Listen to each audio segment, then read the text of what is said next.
Hey, today I'm talking about three 1950s Ingrid Bergman films, all directed by her Italian husband. And the names of those three films are Europe 51, Stromboli, and Journey to Italy.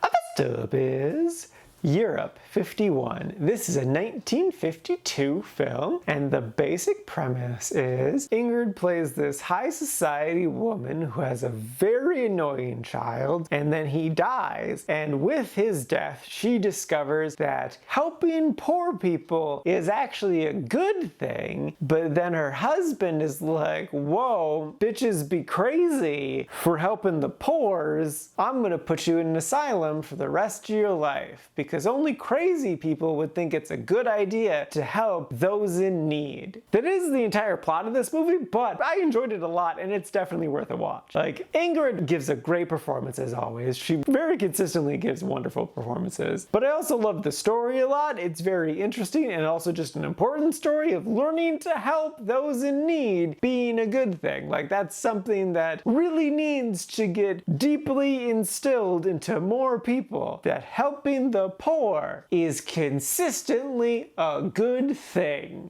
I did find it a little boring at times, which is why it's not in the really liked, but I connected to the movie a good amount, so that's why it's in the quite liked and why I would still recommend it. So even though it is a little boring, it's a damn good movie with an important message that is totally worth a watch. Next up is Stromboli. This is a 1950 film, and the basic premise is Ingrid is a displaced European who finds herself in post-war Italy in a detention camp, and her only way out is to marry a cute guard that she has been flirting with, and so she does, and then moves with him to the island of Stromboli, where the dish was created. That has nothing to do with the movie, though. That's just a fact. This is Stromboli the food, and this is Stromboli the island. Ooh.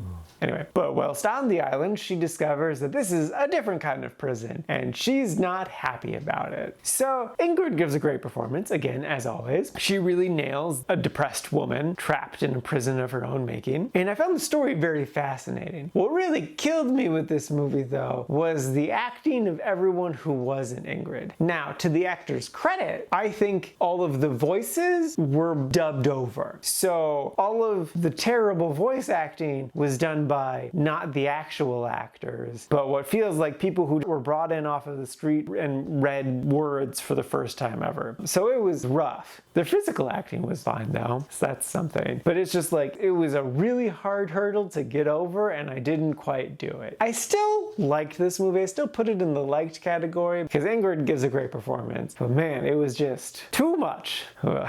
So yeah, would I recommend this movie? Very cautiously, like only if you think you can handle bad acting. So if you think you can, yeah, sure, go for it. But like, I don't know if I would recommend this to pass Charlie. Like, I did like it, but like, just barely.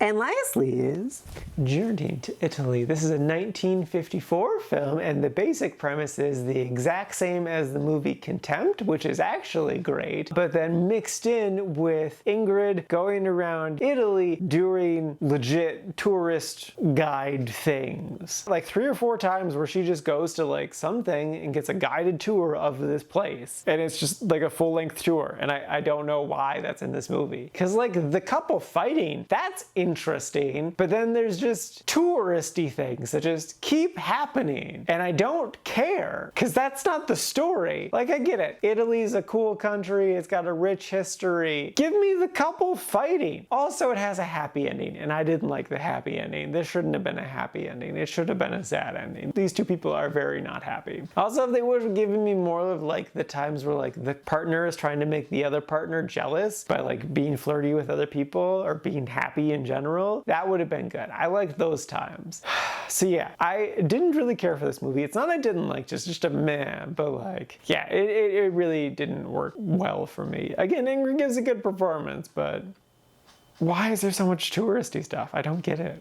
Alrighty, now for today's rankings. First up, we got Europe 51 sitting at number 30 in the quite like section. And then after that is Stromboli sitting at number 51 in the liked section. And then bringing up the rear, not too terribly far behind, is Journey to Italy sitting at number 54 in the meh section. And this is out of a total of 63 old movies so far this year.